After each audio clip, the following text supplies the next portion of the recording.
नमस्कार, गावाकडची टेस्ट या युट्यूब चॅनलवर आपलं सर्वांचं सहर्ष स्वागत. तर आज आपण बनवणार एक मस्त आहे ना कारल्याची भाजी बनवणार आहोत. कारली म्हटले की मुलं वगैरे खात नाहीत, कडू होते असं म्हणतात. तर आज आपण आहे ना मस्त ते उकडून वगैरे ना मस्त सुकी भाजी बनवणार आहोत. तर आहे ना त्याला काय जास्त साहित्य लागत नाही, काय नाही, कमी साहित्यात आहे ना झटपट होणारी रेसिपी आहे. त्याबरोबर आपण आहे ना मस्त ज्वारीची भाकरी सुद्धा बनवणार आहोत. तर कारल्याची भाजी बनवण्यासाठी काय काय साहित्य लागतं ते आपण आता पाहू. इकडे बघू शकताय आपण इकडे ना 5 कारली घेतलेले आहे. त्यासाठी इकडे बघा तीळ घेतलेले आहे, पांढरं तीळ, जिरं आणि इकडे कोथिंबीर घेतलेली आहे, लसूण, शेंगदाणे घेतलेले आहे, कच्चे शेंगदाणे. आपल्याला सगळं आहे ना भाजून घ्यायचंय. मीठ, देशी हळद पावडर, आपलं घरचं कांदा लसूण मसाला घेतलेले आहे आणि आपल्याला तेल पण लागणार आहे. आपल्याला कारली आहे ना चिरून घ्यायचंय. पुढचा भाग आणि मागचा भाग आपण चिरून घेऊया. आणि कारली मोठा आहे त्यामुळे आपल्याला 2 भाग करून घ्यायचंय. पण भरली कारली बनवणार आहोत त्यासाठी आपण मध्ये एक चिरून घेऊया. ह्या पद्धतीने आपल्याला चिरून घ्यायचं आणि ह्या पद्धतीने केलं ना जरा सुद्धा कडवट होत नाही भाजी. आतलं आपल्याला सगळं आता बी काढून घ्यायचं. बघा ह्या पद्धतीने चिरून आहे ना बी सगळं काढून घ्यायचं. ह्याचं पण काढून घेते आणि आतपर्यंत आहे ना चांगलं असं मसाला बसायला पाहिजे त्यासाठी आपण सगळं आपल्याला हे बी काढून घ्यायचं. असं आपल्याला कारले आहे ना सगळं आपण चिरून घेऊया. फक्त एकच बाजू आपल्याला चिरून घ्यायचं आहे, पूर्ण नाही चिरून घ्यायचं. हे बघा ह्या पद्धतीने आपण चिरून घ्यायचं आणि सगळं आहे ना बोटानं आता आपल्याला आतलं हे बी काढून घ्यायचं. बघू शकता ह्या पद्धतीने आपल्याला सगळं कारली चिरून घ्यायचं. आता आपण आहे ना ह्याच पद्धतीने आहे ना सगळं आपण कारली आहे ना चिरून घेऊयात. हे बघा आता आपण या पद्धतीने ना सगळं आपण कारली आता चिरून घेतलेली आहे. तर आता आपण एक कारली बाजूला ठेवूयात आणि इकडे आपण कढई ठेवलेली आहे. तर आता आपल्याला कढईत आहे ना शेंगदाणे घालायचं आणि शेंगदाणे आपल्याला चांगलं असं हे भाजून घ्यायचं आहे. आपल्याला ह्याबरोबर आहे ना तीळ जिरं सुद्धा आपल्याला भाजून घ्यायचं आहे. पण थोडंसं आपण अगोदर शेंगदाणे भाजून घ्यायचं मगच आपल्याला तीळ वगैरे घालून भाजून घ्यायचं. तर बघू शकता असं आपण चांगलंच आहे ना शेंगदाणे थोडंफार आता भाजून घेतलेले आहे. बघा असंच आपल्याला ना शेंगदाणे भाजून घ्यायचं. तर आता आपण आहे ना ह्यामध्ये घालूया तीळ, घालूया पांढरं तीळ आपण इथं भरपूर घेतलेले आहे. तीळ घातल्यावर आहे ना चांगलं होतं भाजी. आणि ह्यामधलं आपण थोडंसं जिरं आता त्याबरोबर भाजून घ्यायचं आहे आणि राहिलेलं जिरं आहे ना आपल्याला फोडणी देताना त्यामध्ये घालायचं आहे. तर आता आपण आहे ना हे शेंगदाणे तीळ जिरं आपण चांगलंसं भाजून घेऊयात. मस्त भाजी होते कारल्याची. चांगलंसं आपण 5 मिनिटं भाजून घेऊयात. सगळं आहे ना भाजायला पाहिजे मगच भाजीला चांगली चव येते. बघू शकता मस्त आहे ना तीळ वगैरे तिळाचा आवाज वगैरे खूप छान येतो. म्हणजे चटाचटाचा आवाज आला की म्हणजे चांगलं असं भाजलं जातं. हे बघा आता तीळ जिरं शेंगदाणे आता चांगलं असं सगळं आता भाजलेले आहे. तर आता आपण हे चांगलं असं आहे ना थोडंसं आपल्याला गार करून घ्यायचं आहे. खाली काढून घेऊया आणि गार झाल्यानंतर आपल्याला हे बारीक करून घ्यायचं. इकडे बघू शकता एका पातेल्यात आपण पाणी ठेवलेले आहे. आता आपल्याला चांगलं असं पाणी आहे ना उकळेपर्यंत ठेवायचं आहे. उकळा आले की ह्याच्यावरती आपल्याला ना कारली उकडून घ्यायचं आहे. त्यासाठी आपण मस्त आहे ना पाणी उकळून घेऊयात. तर आता इकडे बघू शकता आपण हे कारली चिरून घेतलं होतं ना आणि इकडे आपण एक प्लेट घेतलेली आहे. प्लेटमध्ये आपण घालूया मीठ घालायचं आपल्याला भरपूर आहे ना मीठ घालूया. आणि यामध्ये आहे ना हळद पावडर पण घालूया, थोडासा देशी हळद पावडर आहे. तर आपल्याला सगळं आहे ना मिक्स करून घेऊया. हळद पावडर आणि मीठ आपल्याला सगळं आहे ना मिक्स करून घ्यायचं. आणि इकडे आपण एक कारली घेतलं होतं ना आतल्या बाजूला आपल्याला सगळीकडे आहे ना असं हळद आणि मीठ लावून घ्यायचं. सगळीकडे असं हाताने आहे ना चांगलं असं लावून घ्यायचं म्हणजे याचं कडवटपण आहे ना सगळं निघून जाते. त्यामुळे आपल्याला हळद मीठ लावून घेऊया सगळीकडं. जरासुद्धा कडवट लागत नाही, काय नाही, खूप छान लागतो खायला. त्यामुळं असं आपण हळद मीठ लावून घ्यायचं. सगळं कारलीला आपल्याला लावून घ्यायचं आहे. तिकडं पाणी गरम होईपर्यंत आपण इकडं सगळं आहे ना कारलीला हळद मीठ लावून घेऊयात. पूर्ण असं आहे ना सगळीकडं बोटानं सगळीकडे लागायला पाहिजे मगच आहे ना चव चांगलं लागतो आणि कडवटपणा पण आहे ना पूर्ण कमी होतं. बघा आणि दिसायला पण खूप छान दिसते. आणि मिठामुळे त्याचं पूर्ण कडवटपणा कमी होतंय. बघा आता आपण सगळं कारलेलं आहे ना हळद मीठ आता आपण हे लावून घेतलेले आहे. हे बघा ह्या पद्धतीनं. तर आता आपल्याला पाण्याला उकळी आले का बघा. बघू शकता चांगलं असं ना पाण्याला सुद्धा आता उकळी आलेली आहे. तर आता आपण जेव्हा एक चाळणी ठेवूया आणि चाळणीमध्ये ना आपण सगळं इकडे कारले आहे ना जेव्हा ते चाळणीत ठेवायचं आणि चांगलंच आपल्याला आता हे उकडून घ्यायचं. पद्धतीने आपल्याला सगळीकडे आपण ठेवूयात.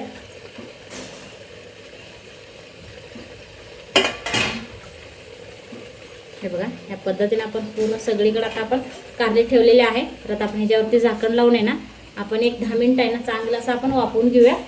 पूर्ण त्याचं कडवटपणा पण जाते आणि पूर्ण मऊ पण. आता आपण इकडे शेंगदाणे तीळ जिरे वगैरे आपण सगळं भाजून घेतलं होतं. आता गार झालेले आहे. तर आता आपण आहे ना पूर्ण आपण हे बारीक करून घेऊया. ह्यामध्येच आपल्याला घालायचं आहे. आपण इकडे लसूण घेतलं होतं ना सोलून ते पण घालूया आणि चांगलं असं आपण आता हे बारीक करून घेऊया. शेंगदाणे तीळ जिरे लसूण वगैरे ना असं या पद्धतीने आपण बारीक करून घेतलेले आहे.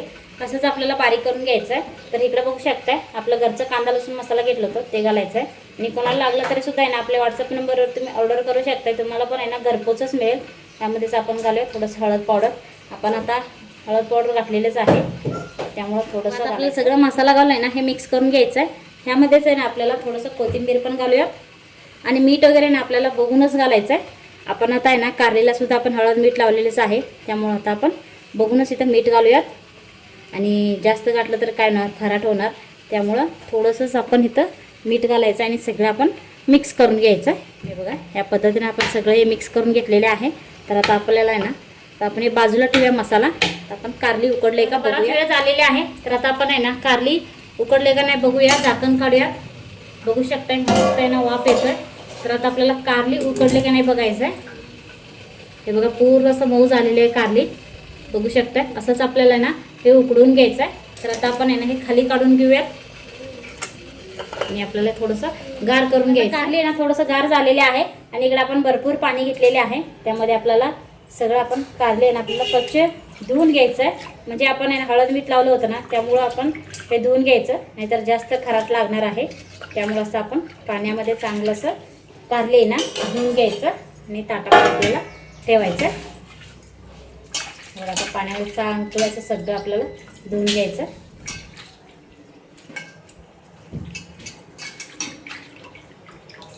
हळद वगैरे लावल्यामुळं ना मस्त दिसायला लागलेले आहेत रंग वगैरे. पण मिठामुळं आपल्याला ते स्वच्छ धुवून घ्यायचं. असं आपण उकडून घेतलं ना जरासुद्धा आहे ना कडवट पण लागत नाही काही नाही. त्यात काही गूळ घालायला लागत नाही काहीच नाही. असं आपण केलं तरीसुद्धा छान लागतो. सगळं आपण कारली असंच आपण पाण्यामध्ये स्वच्छ धुवून घेऊयात. आपण कारली सुद्धा स्वच्छ धुवून घेतलेले आहे आणि इकडे मसाला सुद्धा तयार झालेलेच आहे. तर आता आपण आहे ना कारलीमध्ये आपण मसाला भरून घेऊयात. तर आता आपण सगळं आहे ना मसाला एकदा मिक्स करून घेऊया.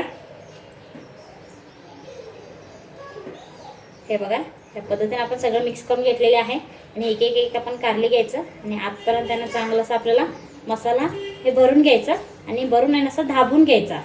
म्हणजे मसाला आहे ना बाहेर पडणार नाही. त्यामुळे असं आपल्याला हातानं चांगलं असं दाबून आपल्याला ना चांगलं असं सगळं कारलीमध्ये आहे ना मसाला भरून घेऊयात. म्हणजे असं आपण दाबून दाबून मसाला भरून घेतला ना म्हणजे बाहेर पडणार नाही काय नाही. मसाला असं दाबायचं वरनं. मस्त मसाला आहे ना मसालेदार कारली तयार होते. सगळं आपण कारलीमध्ये ना असंच आपल्याला मसाला हे भरून घ्यायचं. दाबून दाबून भरायचं म्हणजे तेलामध्ये सोडल्यावर सुद्धा आहे ना परतून घेताना जरासुद्धा मसाला बाहेर येणार नाही. आता आपण या पद्धतीने ना चांगलं सगळं आपण मसाला हे भरून घेतलेले आहे. तर आता आपण इकडे कढईसुद्धा ठेवलेली आहे. कढईत आपण घालूया तेल. 1-2 चमचावर आपल्याला तेल घालायचं आहे. तर आपल्याला ना फोडणी मारायचं आहे.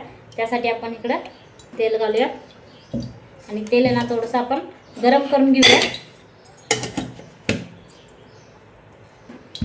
तेल गरम झाले की ह्यामध्ये आपल्याला जिरं वगैरे घालायचं आहे. तर बघू शकता तेल सुद्धा चांगलं असं गरम झालेलं आहे. तर ह्यामध्ये आपण एक अर्धा चमचावर आपल्याला जिरं घालायचं आहे.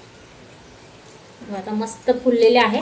तर आता आपण यामध्ये घालूया एक एक एक आपल्याला कारली सोडायचा.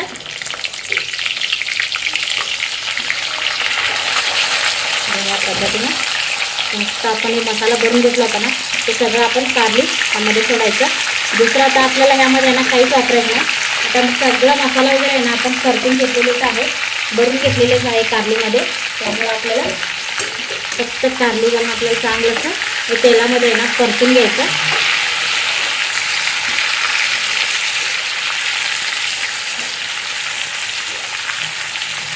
पूर्ण सगळी बाजूनच आपल्याला ते पलटी करून करून आपल्याला चांगलं हे आता परतून घ्यायचं. आता आपण एवढं आहे ना 5 मिनटासाठी सोडूयात आणि 5 मिनटानंतर आपल्याला 2-3 मिनटं ठेवलं तरी पण बाकी ज्यावरती झाकण लावूया आणि 2-3 मिनटं ठेवूया आणि 2-3 मिनटानंतर आपण परत आहे ना सगळं आपल्याला ते पलटी करून घ्यायचं. 2-3 मिनटं झालेले आहे.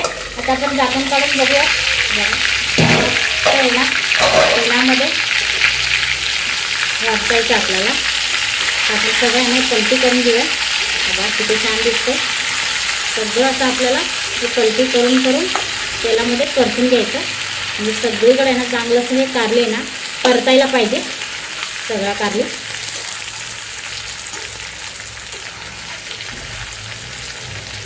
आणि असं आपण चांगलं असं परतून घेतलं ना खायला पण चांगलं लागतं. आणि यामध्ये ना जरासुद्धा आपल्याला पाणी वगैरे काहीच वापरायचं नाही. फक्त असंच आपल्याला तेलामध्ये परतून घ्यायचं. आपण अगोदर आहे ना हे कारले आपण उकडून घेतलेलेच आहे, त्यामुळं आपल्याला पाणी वगैरे काहीच अजिबात घालायचं नाही. असंच आपल्याला हे परतून घ्यायचं. असंच आपण केलं ना खूप छान लागतो खायला. अजून 2 मिनटं असंच आपण झाकण लावून ठेवूया आणि परत आपण पुन्हा बघूयात. मग आता आपण परत झाकण काढून बघूयात. आपल्या आता मसालेदार कारली तयार झाले का नाही बघायचं आपल्याला. आता बघू शकता मस्त आहे ना चांगलं ते सगळं आहे ना कारली परतलेली आहे. बघू शकता रंगसुद्धा बदललेले आहे. मसालासुद्धा चांगलंसं परतलेला आहे. असंच आपल्याला ना चांगलंसं तेलामध्ये परतून घ्यायचं. तर आपण भाकरीवर खाल्लं ना मस्तच लागतो. कडवटपणा लागत नाही काय नाही. तर आता आपण हे भाजी आहे ना आपण बाजूला ठेवूया आणि भाजीबरोबर खाण्यासाठी आपल्याला आता भाकरीसुद्धा तयार करून घ्यायचं. असं आपल्याला चांगलंच आहे ना हे ज्वारीचं पीठ आपल्याला मळून घ्यायचं आहे. थोडं थोडं पाणी घालून आपण हे मळून घ्यायचं. पूर्ण असं मऊसूत पीठ मळून घ्यायचं म्हणजे भाकरीसुद्धा आहे ना चांगलं असं मऊ होतात.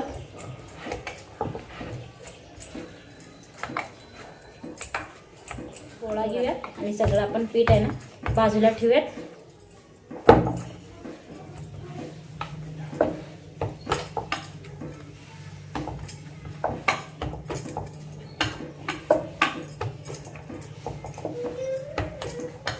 हे बघा आता मी गोळा घेते.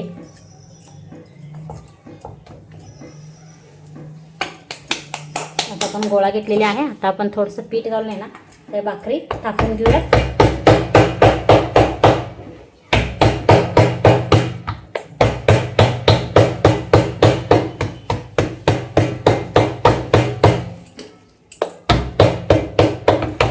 चांगलंच आहे ना गोळा करता आपल्याला भाकरी थापून घ्यायचं. चांगलं असं पीठ मळून घेतलं ना म्हणजे भाकरीला चिरा पडत नाही काय नाही. पण कसं भाकरी थापतो तसं भाकरी चांगलं येते. आता आपण भाकरी थापून घेतलेले आहे. आपला तवा सुद्धा गरम झालेलाच आहे. तव्यामध्ये आपण भाकरी घालूयात. इकडे तवा गरम झालेलाच आहे. तर आता आपण तव्यामध्ये ना भाकरी घालूया. आता आपण पाणी लावून घेऊया भाकरीला. सगळीकडे आपल्याला पाणी लावून घ्यायचं आणि चांगलंसं आपण लगेच सुद्धा आपल्याला आहे ना हे पलटी करून घ्यायचं नाही. थोडंसं भाजली की मगच आपल्याला ते पलटी करून घ्यायचं. एक अर्धा मिनिटानंतरच आपल्याला ते पलटी करून घ्यायचं. म्हणजे वरती पाणी लावलेलं असतं त्यामुळे ते थोडंफार आहे ना सुकायला पाहिजे. सुकल्यावरच आपल्याला ते पलटी करून घ्यायचं. बघू शकता आता थोडंफार सुकलेले आहे. तर आता मी पलटी करून घेते भाकरी आणि चांगलंसं आपण आता भाकरी आहे ना हे भाजून घेऊया. आता बराच वेळ झालेले आहे. तर आता आपण भाकरी भाजले का बघूया. पलटी करूया. बघू शकता सगळ्या बाजूने ना भाकरी चांगलं असं भाजलेली आहे. तर आता आपण हे पलटी करून घेऊया आणि चांगलं असं आहे ना हे बाजूसुद्धा आपल्याला भाजून घ्यायचं आहे. बघा आता आपल्याला भाकरी आहे ना चांगलं असं आहे ना भाजून घ्यायचं असं पलटी करून करून. बघू शकताय पूर्ण असं मऊसूद आहे ना भाकरी तयार व्हायला पाहिजे. पूर्ण आता मऊ भाकरी तयार झालेली आहे. तर आता आपण हे काढून घेऊया आणि ह्याच पद्धतीने आपल्याला सगळं भाकरी तयार करून घ्यायचं. बघू शकताय मस्त आपण आहे ना मसालेदार इकडे आपण कारल्याची भाजी तयार करून घेतलेली आहे. त्याबरोबर आपण मस्त गरमागरम ज्वारीचं भाकरी सुद्धा तयार करून घेतलेली आहे. इकडे बघू शकताय ताट आता तयार आहे. तर आपण सगळ्यांना जेवायला देणारच आहोत. तर आहे ना तुम्ही ह्या पद्धतीनं तुम्ही पण एकदा करून बघा. जरा सुद्धा कडवट होत नाही काय नाही. असं तुम्ही या पद्धतीनं भाजी केलं ना सगळेजण आवडीने खाणार. त्यामुळं नक्की तुम्ही पण आवर्जून हे भाजी करून बघा. तर आहे ना आजचा व्हिडिओ तुम्हाला कसा वाटला ते जरूर आम्हाला कमेंटमध्ये सांगा. व्हिडिओला लाईक करा, शेअर करा अजूनही आमच्या चॅनलला सबस्क्राईब केलं असेल तर सबस्क्राईब करा आणि बेल आयकॉन प्रेस करा. धन्यवाद.